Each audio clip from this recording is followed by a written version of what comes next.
Mes chers amis, bienvenue en ce 6e jour de mon challenge 31 jours, 31 histoires. Est-ce qu'il vous est déjà arrivé de vous prendre un coup de poing dans l'estomac?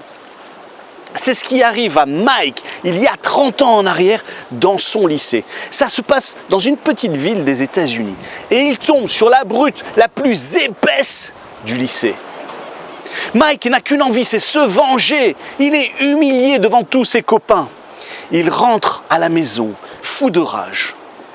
Sa grand-mère l'accueille. Nanny, sa gentille grand-mère.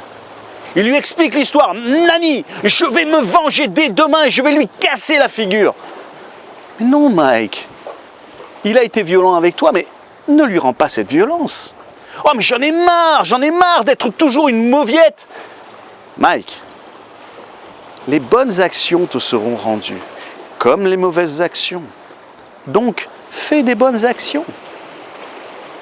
Mike ne se vengera pas. D'ailleurs, Mike écoutera sa grand-mère toute sa vie. Il fera le plus souvent des bonnes actions, plutôt que des mauvaises. 30 ans se passent, mes amis. Et vous savez comment est la vie? Elle nous fait vieillir. Mike est plus grand de 30 ans.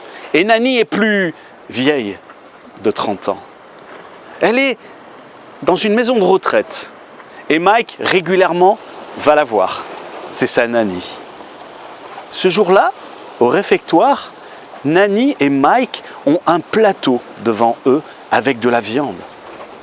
Mike coupe sa viande facilement, mais il voit que Nanny n'y touche pas. Elle n'a plus la force de couper sa viande. Alors, Mike pousse son assiette, prend l'assiette de Nanny et commence à couper sa viande en tout petits morceaux pour qu'elle puisse bien les mâcher. Au moment où il fait ça, il se rend tout de suite compte de ce que sa grand-mère lui disait 30 ans en arrière. Fais des bonnes actions, elles te seront rendues. Or, des années en arrière, c'était Nanny qui coupait la viande de Mike pour qu'il puisse la manger.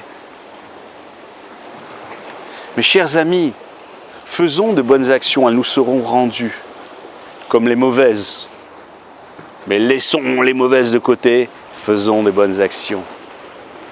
La chose que vous pourriez me demander, c'est mais qu'est-ce qu'il est arrivé à la brute épaisse du lycée? Eh bien, je vais vous répondre.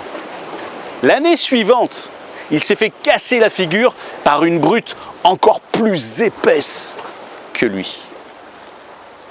Mes chers amis, c'était le 6e jour de mon challenge, 31 jours, 31 histoires. Je compte sur vous pour être là demain et assister à la 7e histoire. Le temps passe. D'ici là, je vous dis à bientôt.